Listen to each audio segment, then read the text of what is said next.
Hello दोस्तों, मेरा नाम है प्राजिता और आपका ई विद्यार्थी .in में बहुत बहुत स्वागत है। तो वही सबसे पहले बताइए, आप सब कैसे हो? सब अच्छे हो? मैं उम्मीद करती हूँ सब अच्छे हो। भगवान जी आप सबको स्वस्थ और बिल्कुल तंदुरुस्त रखे। तो जैसे आप जानते हैं, हम लोग पाठ 3 कर रहे थे, दिल्ली के सुल्तान, आपकी इतिहास की किताब से। तो पाठ 3 के बहुत सारे विषय हमने पहले से ही कर लिए थे, 2 विषय रह रहे थे।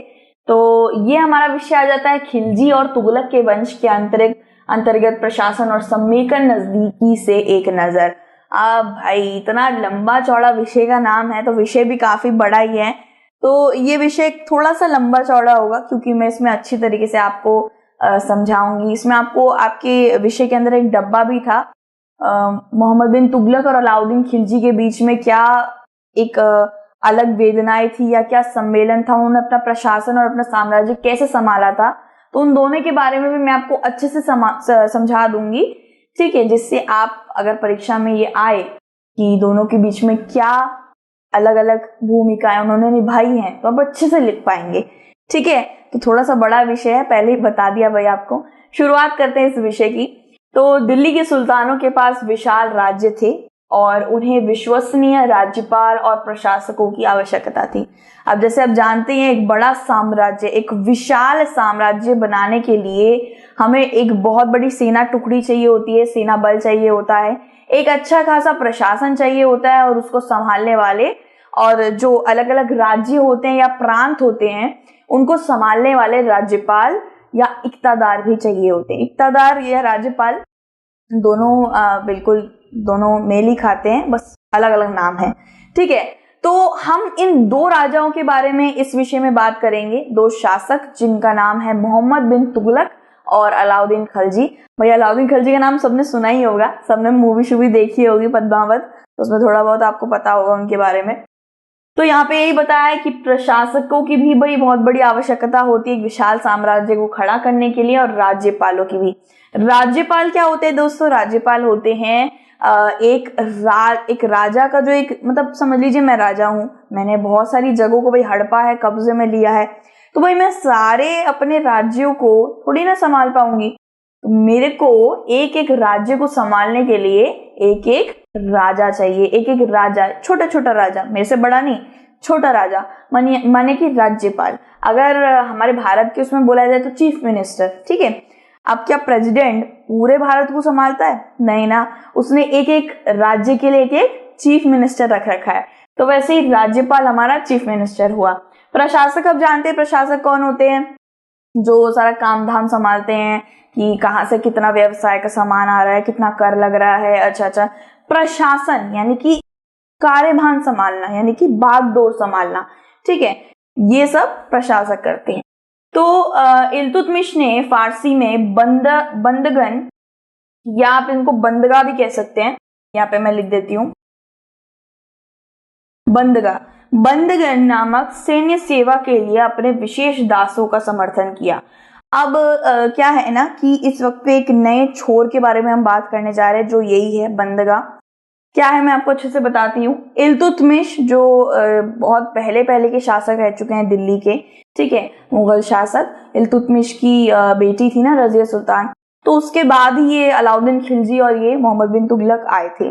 तो ये जितने भी राजाओं की मैंने बात करी ना, ये लोग एक अलग तरीके के, महत्वपूर्ण तरीके का एक टुकड़ी रखते थे जिसको बंदगन बोला जाता था। अब ये क्या होता था दोस्तों, ये जितने भी साम्राज्यों को लूटते थे या फिर ये जितने भी राज्यों पर कब्जा करते थे, वहां से इनको बहुत सारे गुलाम मिलते थे। ठीक है, बहुत सारे गुलाम मिलते थे या फिर लोगों को गुलाम बना लिया करते थे। ये उन लोगों के साथ बुरा व्यवहार नहीं करते थे, मारा पीटी नहीं करते थे, बल्कि उनसे फायदा निकालने की कोशिश करते थे। कैसे? वो लोग इन गुलामों का इस्तेमाल करते थे, इनको बड़े बड़े पदों पर नियुक्त कर देते थे, सूबादार बना देते थे, जमींदार बना देते थे, और उनसे वो गुलाम इनके वफादार भी हो जाते थे कि भाई हमारे साथ को कोई दुष्कर्म नहीं हो रहा, दुष्व्यवहार नहीं हो रहा है, हमें तो बड़ी बड़ी पदों पर नियुक्त करा जा रहा है। तो शायद वो ऐसे हो जाते थे कि वो अपने राजा के लिए जान तक दे दे, तो वो बहुत ज्यादा वफादार हो जाते थे, और इन राजाओं को भी कभी भी उन पर शक नहीं होता था, ये भी ये सोचते थे कि वो बहुत वफादार है। तो ये कुछ इस तरीके का ये बंदगा वाली प्रणाली शुरू हो गई थी कि एक ये जो जो इस्तेमाल करे जाते थे ना गुलाम, इन्हीं को बंदगा बोला जाता था। ठीक है, और ये बंदगा ऐसे तो लाए गए थे, सेना के लिए लाए गए थे, सेना में काम करने के लिए या लड़ने के लिए युद्ध वगैरह, लेकिन इनको बहुत बड़े उच्च पदों पर भी इनको नियुक्त कर दिया गया था। इल्तुतमिश, मोहम्मद बिन तुगलक और अलाउद्दीन खिलजी के शासन में। ठीक है, ये कुछ राजा थे जो इस वक्त पे सबसे ज्यादा बंदगा इस्तेमाल करते थे। वह महत्वपूर्ण राजनीतिक कार्यालयों के लिए अच्छी तरह से प्रशिक्षित थे, और चूंकि वह मालिक पर भरोसा करते थे, इसलिए उनके सुल्तान द्वारा उन पर भरोसा किया जाता था। अब क्या था कि जब भी उन्हें जमींदार या फिर बड़े बड़े पदों पर नियुक्त करा जाता था, तो ऐसा नहीं कि ऐसे ही करके मतलब पद पे नियुक्त कर दिया है, तो वो छोटे छोटे है ना, गुलाम है, ज्यादा कुछ पता नहीं है, तो उनको पहले अच्छी तरीके से प्रशिक्षित करा जाता था, अच्छी तरीके से उनको सीख दी जाती थी कि तुम्हें ऐसा काम करना है, वैसा काम करना है। बड़े बड़े लोगों द्वारा उनको प्रशिक्षित कर दिया जाता था, और फिर मालिक को पता ही रहता था क्योंकि मैंने इसको बड़े वाले पद पे डाला है तो मैं इस पे भरोसा कर सकता हूँ, और वो सुल्तान पे बहुत भरोसा भी करते थे, उनके वफादार भी रहते थे। ठीक है, तो खिलजी और तुगलक दोनों ने यहाँ पे बंदगी आ गया है, बंदगी भी बोल सकते हैं वैसे, पर आप बंदगा भी बोल सकते हैं। ठीक है, या बंदंग भी बोल सकते हैं। ठीक है, जो आपकी किताब में जो सही जो आपका है वर्णन, आप उसको ज्यादा इस्तेमाल करें। ठीक है, कभी कभी यहाँ पे हो जाती हैं, यहाँ पे छोटी मोटी गलतियां हो जाती हैं, लेकिन अगर आप किताब वाली एक बार देख लेंगे अच्छी तरीके से, देखिए अलाउद्दीन खिलजी, मोहम्मद बिन तुगलक, किताबों में ये सब अच्छे से आप देख लेंगे कैसे करके मात्राएं क्या लग रही हैं। ठीक है, मात्राओं में सबसे ज्यादा वही नंबर काट लिए जाते हैं। तो यहाँ पे बता रहे हैं कि खिलजी और तुगलक दोनों बंदगा का इस्तेमाल किया और क्या करते थे, और सेनापति और राज्यपाल नियुक्त करते थे। ठीक है, तो यहाँ पे ये बताया कि खिलजी और तुगलक, जैसे मैंने आपको पहले ही बता दिया था, ये लोग ही सबसे ज्यादा बंदगा का इस्तेमाल करते थे, और इन्होंने इनको सेनापति और राज्यपाल के पद पे और जमींदारों के पद पे नियुक्त कर रखा था, अच्छे खासे पद दिए थे। दास और मुवक्किल अपने स्वामी के प्रति वफादार थे, लेकिन उत्तराधिकारियों के प्रति नहीं। यहाँ पे एक बड़ा मोड़ लिया है कि वो, समझ लीजिए एक छोटा सा उदाहरण लेते हैं दोस्तों, मैं एक शासक हूँ। ठीक है, समझ लीजिए मैं मोहम्मद बिन तुगलक हूँ और मैंने बंदगा अपना इस्तेमाल कर रही हूँ, मैं बंदगा रखा है मैंने, यानी कि गुलामों की टुकड़ी रखी है। वो मेरे बहुत वफादार रहेंगे, लेकिन मेरे बच्चे हो गए हैं, मेरे बच्चे हैं आगे, मतलब मेरे उत्तराधिकारी, मेरे बाद मेरा बेटा बैठेगा, मैं भी लड़का ही हूँ, मेरा बेटा बैठेगा मेरे बाद, उसके वो वफादार नहीं रहेंगे, वो सिर्फ मेरे वफादार है। अगर मैं बोलूंगी कि मेरे बेटे का गला काट दो तो वो भी काट देंगे, वो इतने वफादार होते थे। लेकिन उत्तराधिकारियों के वफादार वो नहीं होते थे। तो इससे हमें एक चीज पता चलती है कि हर एक उत्तराधिकारी एक अलग बंदगा लेता था, क्योंकि पिछले वाला बंदगा तो उसके पापा का मतलब उसके पापा का वो होगा ना वफादार, तो हर एक नए उत्तराधिकारी को अपने लिए अलग से एक बंदगा की टुकड़ी रखनी पड़ती थी। ठीक है, तो सैन्य सेवा के लिए, सबसे पहले सैन्य सेवा के लिए इनको लिया गया था, विशेष तौर पर इन्हें काम काज करवाने के लिए या सेना में भर्ती करने के लिए, युद्ध में मारपीट, इन सब के लिए लिया गया था। लेकिन बाद में इनको अच्छे पद पर नियुक्त किया गया था, जो उनको काफी भा गया था और वो सुल्तान के काफी ज्यादा वफादार हो गए थे। नए सुल्तानों के पास नए लोग होते थे और पुराने लोगों को हटा देते। देखिए यहाँ पे लिखा हुआ है, नए सुल्तान हमेशा नया बंदगा रखते थे, क्यों भाई पुराना बंदगा रखेंगे वो मेरा ही गला काट के चला जाएगा, क्या पता, क्योंकि वो तो मेरे पापा का ज्यादा वफादार है। ठीक है, तो भाई नया बंदगा रखते थे और पुराना वाला हटा देते थे, इससे संघर्ष पैदा हो जाते थे, इससे काफी ज्यादा अनबन पैदा हो जाती थी। बहुत से दरबारियों को तो ये बात अच्छी भी नहीं लगी थी कि आप इतने गुलाम लोगों को इतने बड़े बड़े पद पर नियुक्त कर रहे हैं। समझ लीजिए मैं सूबेदार हूँ, अच्छा खासा एक प्रांत को, सूबेदार कौन होते हैं, प्रांत को संभालने वाले लोगों को सूबेदार कहते हैं। तो मैं प्रांत को संभाल रहा हूँ और फिर शासक आया, उसने बोला तुम हट जाओ, सूबेदार के पद पे ये गुलाम रहेगा। मेरे को तो भाई बहुत बुरा लगेगा, मैं बोलूंगी भाई मैं 20 साल से यहाँ काम कर रही हूँ और मुझे हटा दिया जाएगा। तो ऐसे बहुत होता था कि पुराने जो सूबेदार, जमींदार ये सब होते थे, उनको बहुत बुरा लगता था जब उनको पदों से हटा दिया जाता था, या फिर जब उत्तराधिकारी नए अपने गुलामों को रखते थे तो उन्हें बहुत बुरा लगता था। ठीक है, तो बहुत से लोगों को दिल्ली सुल्तान से परेशानी थी क्योंकि वे निम्न आधार वाले लोगों को रखते थे। फारसी तवारीख ने दिल्ली सुल्तान की आलोचना की है। फारसी तारीख और तवारीख में क्या भेद था वो मैंने आपको बताया था। तारीख एक व्यक्ति के लिए लिखा जाता है और तवारीख बहुत सारे व्यक्तियों के लिए लिखा जाता है। तो फारसी तवारीख में ये लिखा गया है कि ये जो राजा है, जो शासक है, जो बंदगा इस्तेमाल करते थे, इनके बारे में थोड़ा बुरा भला लिखा गया कि ये निम्न लोगों यानी निम्न वर्ग, नीचे जाति के लोगों को भी बहुत बड़े बड़े पद दे देते थे, जो सही नहीं लगता था कुछ बड़े लोगों को। तो उनके बारे में थोड़ी बहुत आलोचना हुई है फारसी तवारीख में। ठीक है। खिलजी और तुगलक जैसे सुल्तान ने सैन्य कमांडर को राज्यपाल नियुक्त किया। अब एक नई प्रणाली शुरू हो चुकी थी कि जो सेना में जो कमांडर होते थे ना, बहुत बड़े बड़े कमांडर होते थे, बिल्कुल ऊंचे पद पे रहने वाले कमांडर, उन्हें एक नया कामकाज दे दिया गया था। ये काम था कि उनको प्रांत संभालने हैं। अब एक एक शहर या फिर एक एक प्रांत संभालने हैं राज्यपाल बनके। कमांडर नहीं रहेंगे, अब वो कमांडर पहले थे, लेकिन अब वो राज्यपाल बनके रहेंगे, यानी कि एक राज्य को पालन करने वाले, एक राज्य को संभालने वाले। तो या तो उनको एक राज्य दे दिया जाता था या तो उनको एक प्रांत दे दिया जाता था। तो उनको कमांडर से सीधा दे दिया गया था राज्यपाल की कुर्सी।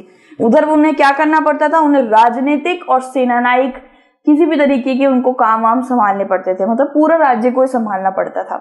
ठीक है। वहां पे उनको कानून अच्छे रखने पड़ते थे, उनको न्याय दिलवाना होता था, उनको कोई भी दिक्कत होती थी तो वो सब उनको ठीक से करना पड़ता था। तो उनके द्वारा नियंत्रित भूमि को इक्ता कहा जाता था और वे इक्तादार या मुक्ति कहलाते थे।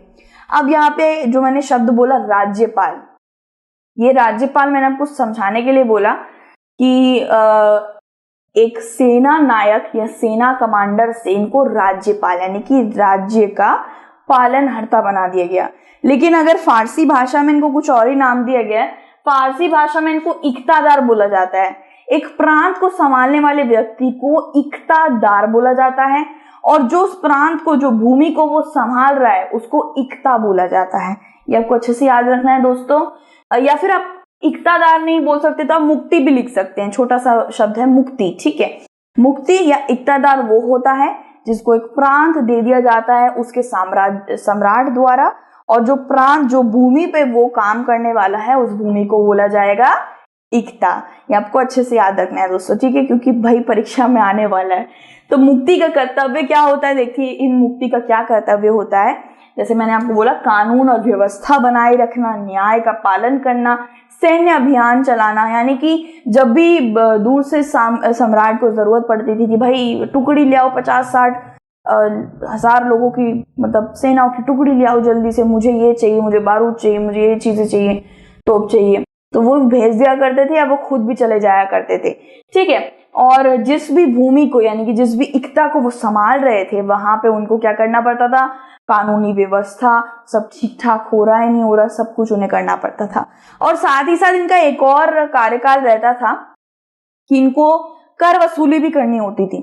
अब भाई जिस भूमि में वो संभाल रहे हैं उस भूमि में भाई खेती बाड़ी भी तो होती होगी ना, तो खेती बाड़ी में कर वसूली होती थी। कर वसूली भी बहुत अलग अलग तरीके की होती थी, वो भी हम अभी पढ़ेंगे, पर इनको कर वसूली भी करनी पड़ती थी। और इनके जितने भी सैनिक रहते थे ना, इनके साथ तो सैनिक भी रहेंगे ना। देखिए हमने पहले ही पढ़ा था कि जितने भी राज्य होते थे, साम्राज्य के भीतर जितने भी राज्य थे, सबको सुरक्षित कर रखा था, सबको संरक्षित कर रखा था। तो संरक्षित कौन कर रहा है, ऐसे अरे गरे लोग तो नहीं कर रहे हैं, संरक्षित सैनिक कर रहे हैं। और सैनिकों को भाई तनख्वाह भी तो देनी पड़ती थी। तो ये क्या करते थे, ये कर वसूली करते थे और तनख्वाह दे देते थे उन सैनिकों को, ऐसा होता था। ठीक है, तनख्वाह देने का काम ही इन्हीं का रहता था दोस्तों। मुक्तियों और सैनिकों का वेतन राजस्व संग्रह से निकाला जाता था। जैसे मैंने आपको बताया, अगर ये जो मुक्ति हैं, ये जो अभी बने हैं, ये जो एक भूमि को संभाल रहे हैं, इक्तादार या फिर मुक्ति, तो इनका भी तो तनख्वाह चाहिए। तो इनका तनख्वाह, साथ ही साथ सैनिकों की तनख्वाह, ये कहाँ से आती थी, ये आती थी कर वसूली से। अब कर, कितनी भी कर नहीं ले सकते कि भाई चलो सारा कर दे दो, जितना भी तुमने उगाया है 50% उगाया सारा दे दो, ऐसा नहीं होता था। अगर वहां के मतलब अगर राजा ने, मतलब जो शासक है उसने बोला है कि 15% लेना है, उनकी भूमि से 15% वसूल करना है हर किसी की, तो 15% ही लेना पड़ता था। आप 1 भी प्रतिशत ज्यादा नहीं ले सकते। तो 15% लेते थे और सैनिकों और अपनी तनख्वाह वो ले लेते थे। ठीक है, वह बहुत कुशलता से काम करते थे क्योंकि उन्हें एक छोटी अवधि के लिए सौंपा गया था ये काम। उनके उत्तराधिकारी उनके कार्यालयों का उत्तराधिकारी नहीं हो सकते थे। अब यहाँ पे एक चीज और है कि होता नहीं है कि होता है पुलिस में, देख लीजिए पुलिस में अभी जस्ट मेरे कुछ शायद मेरे ही परिवार के अंदर कोई एक अलग पद पे लगे हैं, तो वो उनके पिताजी की दुर्भाग्यवश मृत्यु हो गई थी। वो शायद उनके पिताजी एसएचओ थे, ठीक है, स्टेशन हेड थे। तो उनके पिताजी को हटा के उनके बेटे को वो नौकरी मिल गई, ठीक है। ऐसा नहीं कि ऐसे ही मिल गई, बेटे को भाई ट्रेनिंग करनी पड़ी अच्छे से, उसको सारी मेहनत करने के बाद उसको नौकरी मिली है वो। तो मतलब ये है कि, और मुगलों में भी यही होता था, अगर मैं बाबर हूँ, मेरे बाबर के बाद आएगा हुमायूं, हुमायूं के बाद अकबर आएगा, उसका बेटा, ऐसे ही चल रहा था ना। यहाँ पे ऐसा सिस्टम, भाई प्रणाली नहीं थी यहाँ पे। यहाँ पे ये जो इक्तादार जो लगता था, ये सोचता था इसके बेटे को मिलेगा इसका कार्यभार, नहीं मिलता था, अच्छी खासी पद नहीं मिलती थी। उसके बाद उत्तराधिकारी को पद नहीं दिया जा सकता था। और एक चीज और थी कि बहुत अच्छी तरह से ये लोग काम करा करते थे। इतने अच्छी तरीके से काम इसलिए करा करते थे क्योंकि बहुत बहुत छोटे समय के लिए इनको एक इक्ता दी जाती थी, बहुत छोटे समय के लिए एक भूमि दी जाती थी काम करने के लिए। उसके बाद इनको कहीं और तबादला करवा दिया जाता था। और दूसरी बात ये कि इक्ता, ये जो भी इक्ता होते थे अपने बच्चों को अपनी आगे नहीं सौंप सकते थे। तो ये बहुत अच्छे से काम करते थे क्योंकि बहुत छोटे समय के लिए दी जाती थी। काफी कड़े कानून रखे हुए थे कि इनके बाद इनके परिवारों को कोई भी किसी भी तरीके की मदद नहीं मिलेगी, बेटा नहीं बन पाएगा, इनके बाद जो पोस्ट मिलती है वो नहीं मिलेगी। तो सैन्य सहायता प्रदान करते थे और कानून और व्यवस्था बनाए रखते थे। आपको याद रखना है कि जिस भी तरीके की सेना की जरूरत, टुकड़ियों की जरूरत अगर साम्राज्य में पड़ जाती थी तो ये भेजते थे। साथ ही साथ ये हर तरीके की व्यवस्था रखते थे, न्याय, कानून पालिका, इन सब की, ठीक है। इसके बाद है दिल्ली के सुल्तानों ने भीतरी इलाकों का दौरा करना शुरू कर दिया और सामंतों सरदार को अपने अधिकार के तहत काम करने के लिए मजबूर किया। स्थानीय सरदारों को भी कर का भुगतान करना पड़ा। अब यहाँ पे क्या है ना कि अब इतना बड़ा, अब हम कुछ ही राजाओं की बात कर रहे हैं, मोहम्मद बिन तुगलक और अलाउद्दीन खिलजी और इन सब की बात कर रहे हैं, दो की भी बात कर रहे हैं। तो इनके भीतर बहुत बड़ा विशाल साम्राज्य था, बहुत ज्यादा इनके भीतर सेना नायक थे, सैनिक थे, किसी भी तरीके की इनको कमी नहीं पड़ रही थी। तो ये अलग अलग राज्यों को हड़प करते रहते थे। आप सोच रहे हैं दोनों इतने ज्यादा शक्तिशाली थे, दोनों भिड़ क्यों नहीं गए? क्योंकि दोनों अलग अलग काल में आए हैं, ठीक है, दोनों अलग काल में आए हैं। पहले तुगलक आया है, उसके बाद खलजी आए थे, ठीक है, आपको याद रखना है। या फिर शायद आप जाके वो डब्बे को देख लीजिएगा, या फिर शायद खलजी पहले आया तुगलक बाद में, ऐसा कुछ था।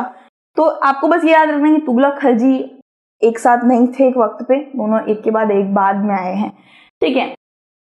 तो यहाँ पे ये बताया गया है कि जब ये नए नए इलाकों को अपने कब्जे में लेते थे, उन पर नियंत्रण करते थे कि चलो आज लक्ष्मी नगर पर धावा बोलना है, चलो आज गांधीनगर पे धावा बोलना है, तो क्या करा, मेरे भीतर पंजाब और जम्मू कश्मीर था ही, मेरे भीतर गांधीनगर और लक्ष्मी नगर भी आ गया।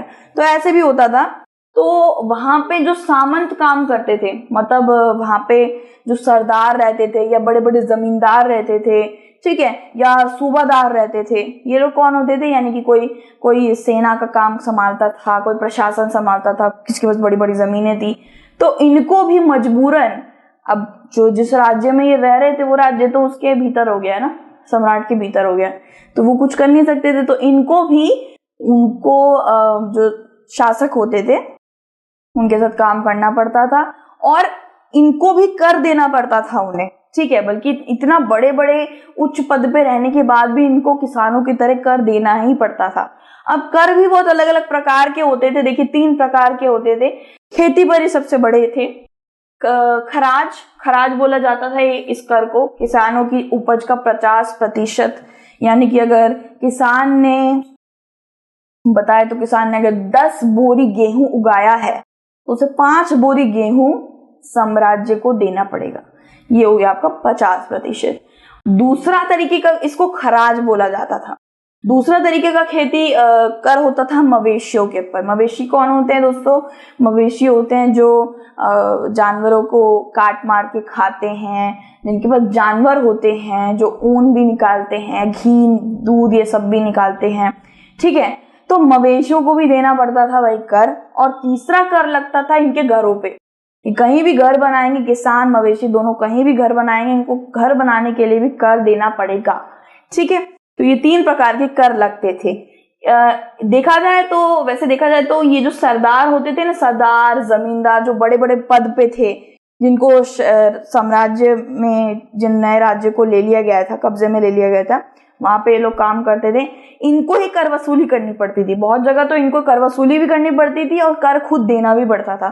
ठीक है, तो भाई बंगाल जैसे, अगर आप अभी भी थोड़ा नहीं समझे तो मैं फिर से समझाती हूँ कि समझ लीजिए, मैं रह रही हूँ गाजियाबाद वैशाली में। ठीक है, तो समझ लीजिए कोई राजा आया है, नया राजा। उसने क्या करा, उसने आधा जो हमारा उत्तरी भारत है उसको तो अपने कब्जे में ले लिया। अब उसको उत्तर प्रदेश कब्जे में लेना था, उसने उत्तर प्रदेश भी कब्जे में ले लिया।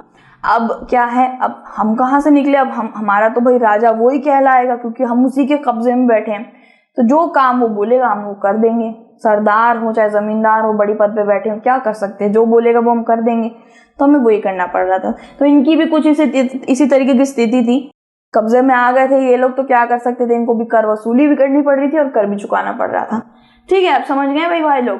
तो बंगाल जैसे दूर के प्रांतों को दिल्ली से नियंत्रण करना मुश्किल था, और दक्षिणी भारत पर कब्जा करने के तुरंत बाद पूरा क्षेत्र स्वतंत्र हो गया था।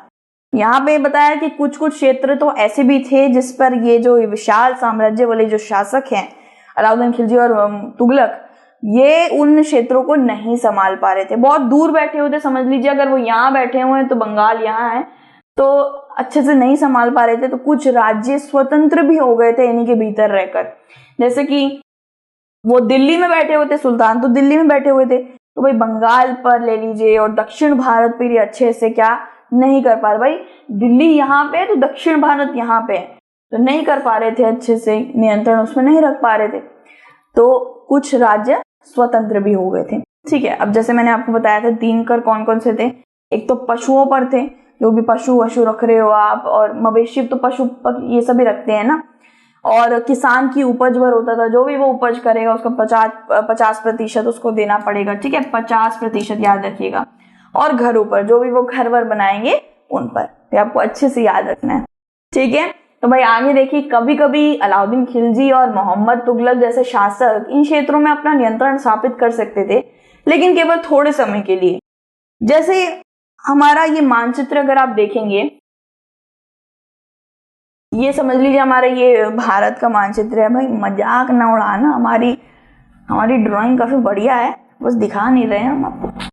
ठीक है, तो भाई यहाँ पे उत्तर भारत है, समझ लीजिए ये उत्तर भारत है, ये दक्षिण भारत है। ठीक है, तो यहाँ पे दिल्ली है ना, दिल्ली तो हमारे उत्तर भारत में पड़ती है, तो ये दक्षिण भारत बहुत दूर पड़ जाता है। बहुत कम समय के लिए ये बंगाल हमारा पूर्व में पड़ जाता है। कभी बहुत कम समय के लिए उस पर नियंत्रण रख पाते थे, लेकिन उसके बाद छोड़ देते थे, क्योंकि और भी दिक्कतें आ रही होती थी अलग अलग दिशाओं से, तो स्वतंत्र हो गए थे वो खुद ब खुद। ठीक है, तो अलाउद्दीन और मोहम्मद के शासनकाल में मंगोल ने दिल्ली पर आक्रमण किया। तुगलक वे अपनी सेना जुटाए हैं, अलाउद्दीन खिलजी बचना रक्षा करना, मोहम्मद तुगलक आक्रमण हमला।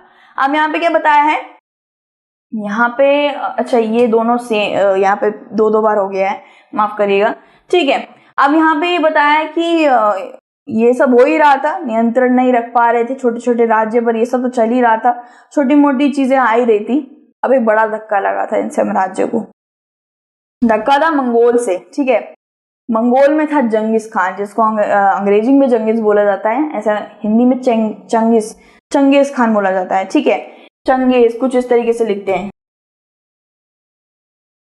चंगेज। ठीक है, चंगेजी चिकन नाम सुना है, वैसा ही चंगेज।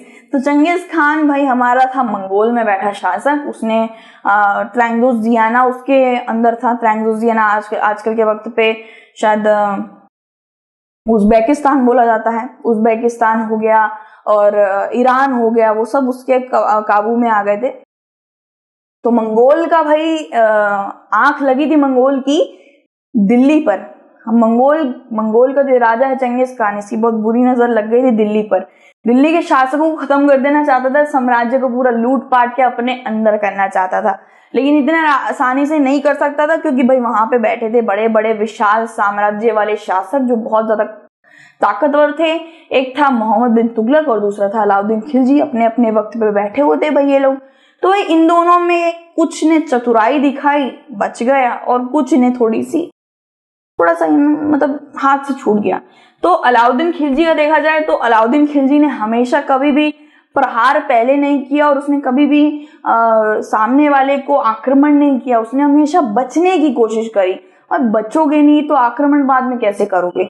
अगर आप पहले ही मतलब जुनून दिखा के ऐसे मार पीटोगे तो सबसे पहले आपको ही घाव लगेंगे और फिर मर जाओगे, तो फिर वो आराम से आपको सब कुछ लूट पाट के चला जाएगा। सबसे पहले जरूरत होती है बचने की, बचना और रक्षा करना। तो उसने वही करा, लेकिन हमारे मोहम्मद बिन तुगलक भाई साहब ने ऐसा नहीं करा। उन्होंने आक्रमण कर दिया, हमला कर दिया। वो थे, अगर अंग्रेजी में बोला जाए तो ये थे ऑफेंसिव और ये थे डिफेंसिव। ठीक है, ये हमने कर लिया है। तो भाई अलाउद्दीन खिलजी, आपको याद रखना, रक्षा कर रहे थे वो लोग अपना, और मोहम्मद बिन तुगलक कर रहे थे वे आक्रमण। अब यहाँ पे आप देख ही रहे चंगेज खान का, यहाँ मैंने तस्वीर डाल दी है। चंगेज खान की बहुत बुरी नजर पड़ गई थी दिल्ली के अंदर। अब यहाँ पे मैं आपको थोड़ा बहुत, ये पूरा विषय खत्म हो चुका है, ठीक है, ये पूरा का पूरा विषय खत्म हो चुका है। आप वीडियो खत्म भी कर सकते हैं, ना देखें, लेकिन अभी मैं जो बताने जा रही हूँ बहुत ज्यादा महत्वपूर्ण है। तो अगर सुनना है तो जरूर सुन लीजिएगा, काफी काम आएगा आपके। मैं आपको भी बताने वाली हूँ कि मोहम्मद बिन तुगलक और अलाउद्दीन खिलजी में फर्क क्या था। वो रक्षा कर रहा था और ये हमला कर रहा था, लेकिन क्या फर्क था? दोनों बचे, दोनों ने कैसा साम्राज्य बिठाया, वही विषय का ही है। तो मैं आपको समझा देती हूँ, डिब्बा ढंग से समझा देती हूँ कि जो अलाउद्दीन खिलजी थे उन्होंने सबसे पहले क्या चीज करी थी। जब उन्हें पता चला कि मंगोल की नजर, बहुत बुरी नजर लगी हुई है दिल्ली पर, साम्राज्य पर, उन पे बहुत बार हमला हुआ था, लेकिन उन्होंने सबसे पहले खुद को बचाने की कोशिश करी। ठीक है, तो उन्होंने बहुत बड़ा एक सेना दल बनाया। अलाउद्दीन खिलजी ने बहुत बड़ा एक सेना दल बनाया। मोहम्मद बिन तुगलक ने भी ऐसा ही किया, उनपे भी बहुत बार हमला हुए थे। जब वो बिल्कुल शुरू में राजा बने थे ना, बिल्कुल प्रारंभ के सालों में उन पर बहुत ज्यादा हमले हुए। ठीक है, उन्होंने भी एक बहुत बड़ी सेना को कायम किया। दोनों ने एक चीज बहुत सम्मिलनता पूर्वक चीज करी। उसके बाद अलाउद्दीन खिलजी पे फिर से आते हैं। अलाउद्दीन खिलजी, यहाँ पे सही रहेगा ना, अलाउद्दीन खिलजी ने क्या किया? अलाउद्दीन खिलजी ने उसके बाद एक शहर बनाया, सीरी नाम दिया उसको। ठीक है, सीरी नाम दिया। सीरी क्या था दोस्तों? एक शहर था। इधर वो अपने सारे के सारे सेनाओं को वहां पे रखता था, वहां पे खान पान सब कुछ उसका वहीं होता था। इतने छोटे, इतने कम समय में, और इतने ज्यादा ऐसे समय में जब काले काले बादल ऊपर मंडरा रहे हैं, चील गिद्ध मंडरा रहे हैं, तो इस वक्त यही सही है कि आप जल्दी से एक नया शहर बनाकर वहां पे सेना को अपने रख दीजिए। वहीं मोहम्मद बिन तुगलक ने क्या किया? मोहम्मद बिन तुगलक ने दिल्ली के 4 बहुत पुराने शहरों में से एक शहर आता था, दिल्ली कूना। उसने क्या किया? दिल्ली कूना के सारे लोगों को वहां से तबादला करवाया, वहां से निकाल के उन्हें दौलताबाद भेज दिया। अब सोचिए, इतने सारे लोग बस्ता बुस्ती निकाल के अपने घर वर सारा, कितना वक्त लग गया होगा उन लोगों को वहां से हटाने में। उनको दौलताबाद डाल दिया गया, और दिल्ली कूना जो सबसे पुरानी शहर मानी जाती थी, उसके अंदर मोहम्मद बिन तुगलक ने अपने सेनाओं को वहां पे टुकड़ियों को वहां पे ठहराया। सबसे पहली गलती उसने ये करी कि इतने छोटे, इतने कम समय में इतने ज्यादा दुर्भाग्यवश बादल मंडरा रहे थे ऊपर, इस वक्त पे वो एक पूरे शहर को दूसरे शहर में वो तबादला करवा रहा था। यहाँ पे बहुत ज्यादा वक्त जाया हुआ होगा। दूसरी गलती उसने ये करी कि मोहम्मद बिन तुगलक ने अगर बोला जाए तो दिल्ली के 4 शहर बहुत सारे बहुत पुराने शहर थे ये, तो अगर सेनाओं पे कभी हमला भी हुआ तो सबसे पहले उस शहर पे हमला होगा, और वो शहर की जितनी भी कलाकृति है, सुंदरता है, वो सबसे पुराना शहर माना जाता है, पूरा खराब, पूरा बंजर हो जाएगा। तो ये चीज उसने गलती करी। उसके बाद अलाउद्दीन खिलजी ने क्या करा? अलाउद्दीन खिलजी ने शुरुआत करी अपने सेनाओं को वेतन देने की। वो अंग्रेजी में बोले तो कैश में, नकद में वो उनको पैसा देने लग गया, तनख्वाह देने लग गया। इसने भी नकद में तनख्वाह देनी शुरू करी। ठीक है, अब अलाउद्दीन खिलजी की तनख्वाह, ये जो सेना को तनख्वाह देता था, वो कहाँ से आती थी? इसने क्या किया? इसने यमुना और गंगा, जो बहुत ही ज्यादा उपजाऊ पानी है वहां का, और उपजाऊ भूमि भी है ये गंगा और यमुना के पास की, वहां पे जितनी भी खेती बाड़ी होती थी, वहां से ये 50%, जो बिल्कुल एकदम गठी घटा है, बिल्कुल ऐसी ही रकम रहेगी, इससे 1% ना बढ़ेगी ना कम होगी, 50% बोल दिया था कि सबको क्या लेना है? कर देना है। तो उसने क्या किया था, इसी 50% कर से वो क्या करता था, अपने सेनाओं को तनख्वाह देता था। अब उसने बहुत सही जगह चुनी जहां से कर आना चाहिए इतना ज्यादा, वो थी गंगा यमुना। और गंगा यमुना की जो नदियों के पास जो जगह है वो बहुत ज्यादा उपजाऊ है, तो लोगों को वहां पे दिक्कत भी नहीं होगी, इतना उपज होगी कि वो दे देंगे। ठीक है। दूसरा, यहाँ पे मोहम्मद बिन तुगलक ने इतना ज्यादा कर ले लिया, अगर इसने 50% लिया, इसने 80% ले लिया। इतना ज्यादा कर ले लिया जिससे अकाल पड़ गया, भूखमारी पड़ गई। लोग इतना ज्यादा कर बेचारे खेती करने वाले दे ही नहीं पा रहे थे। तनख्वाह तो मिल जा रही थी सेनाओं को, लेकिन वो दे नहीं पा रहे थे, अच्छे से कर वसूली नहीं हो पा रही थी, क्योंकि खेत वे अच्छी जगह पे नहीं, उपजाऊ नहीं थे और बहुत ज्यादा ही ले लिया गया था कर। ठीक है, तो मोहम्मद तुगलक ने ये गलती करी। ठीक है, अलाउद्दीन खिलजी की फिर से बात करें तो अलाउद्दीन खिलजी जब ये युद्ध का वक्त चल रहा था, जब काले काले बादल मंडरा रहे थे, तो इस वक्त में कुछ व्यापारियों ने खान पान का सामान का थोड़ा सा ज्यादा बढ़ा दिया था, रकम ज्यादा बढ़ा दी थी। तो भाई ये अलाउद्दीन खिलजी ने ये चीज को देखा कि भाई मेरे सेना में तो मैं पैसा जितना दे रहा हूँ वो खरीदने जाएंगे, इतना ज्यादा पैसे में चावल 20 रुपए के तो 40 में बिक रहे हैं, तो कैसे करके चलेगा, इतने ज्यादा अकाल वाले वक्त पे इतना महंगा खाना वो कैसे लेंगे। भाई अलाउद्दीन खिलजी ने यही करा, और अलाउद्दीन खिलजी ने सारे व्यापारी को बोला कि जो भी पैसा ज्यादा बढ़ा के खाना देगा उसको बहुत बड़ी एक सजा मिलेगी, इसलिए वहां पे नियंत्रण रख दिया गया, वहां पे अच्छे से चीज चली, व्यापारियों ने सस्ते में सामान दिया। यहाँ पे ऐसा नहीं चला, यहाँ पे इसने एक नई चीज शुरुआत कर दी। ये हमारा आप कह सकते सबसे अंत का मैं आपको बता रही हूँ, इसने नई चीज शुरुआत करी, इसने शुरुआत कर दी सिक्कों की। टोकन मैं बोलूँ तो टोकन करेंसी बोलते हैं। ठीक है, इसमें क्या था कि पहले के वक्त पे सोना चांदी के सिक्के चलते थे, और अब इसने शुरुआत कर दी थी बहुत ही सस्ते धातु वाले सिक्कों की। सस्ते धातु वाले सिक्कों को इस्तेमाल करना शुरू कर दिया था। बहुत सारे लोग तो उस पर विश्वास भी नहीं करते थे कि सस्ते धातु वाले सिक्के, बहुत से लोगों ने सोना चांदी के सिक्के एकदम छुपा के रख लिए थे, जिससे वो बाद में बेचकर उसको बहुत सारा पैसा कमा सकते हैं। ठीक है, तो भाई जितना भी कर वर ये ले रहे थे ना खेती करने वाले किसानों से, वो सस्ते धातु से ही दे रहे थे। सोना चांदी वाला धातु किसानों ने अपने पास रख लिया था, सस्ते धातु से वो कर दे रहे थे। ठीक है, तो फिर और एक चीज और थी कि वो सस्ता धातु इतना ज्यादा सस्ता और घटिया था कि वो फिर से मतलब नकल करके बनाया भी जा सकता था।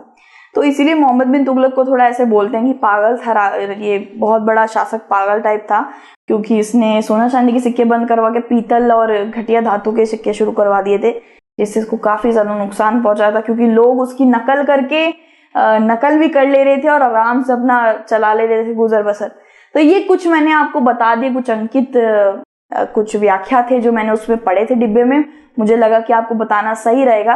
तो आपको एक मूल्य अंक ज्यादा याद रखना है कि अलाउद्दीन खिलजी ने हमेशा रक्षा करी है, हमेशा उसने कभी आक्रमण पहले नहीं करा है, और इन्होंने तो आक्रमण भी कर दिया था भाई मंगोल के ऊपर, उज़्बेकिस्तान पे इन्होंने आक्रमण भी करके आ गए थे ये। ठीक है, भाई मंगोल क्या था, चंगेज खान क्या था, वो इन्हें पता नहीं था, बहुत बड़ा विशालकाय साम्राज्य था उसका, तो आक्रमण करना सही नहीं था। इन्होंने उसको और ज्यादा भड़का दिया, किसने, ये तुगलक ने। ठीक है, तो भाई यहाँ हमारा ये विषय खत्म होता है। ठीक है, यहाँ हमारा विषय खत्म हो जाता है, और थोड़ा सा ये विषय लंबा था क्योंकि मुझे आपको अच्छे से समझाना था मोहम्मद बिन तुगलक और अलाउद्दीन खिलजी के बारे में। इसके बाद वाला विषय काफी छोटा है, वही दूसरे विषय में मिलते हैं। हम भी पानी वानी पी के गला गीला करके आते हैं, आप भी थोड़ा सा खाना पानी करिए। ठीक है, बहुत ज्यादा पढ़ लिया भाई, तो भाई be happy, be positive and God bless you guys, और अपना ध्यान जरूर रखना। टेक केयर, दूसरे वीडियो में मिलते हैं, बाय बाय।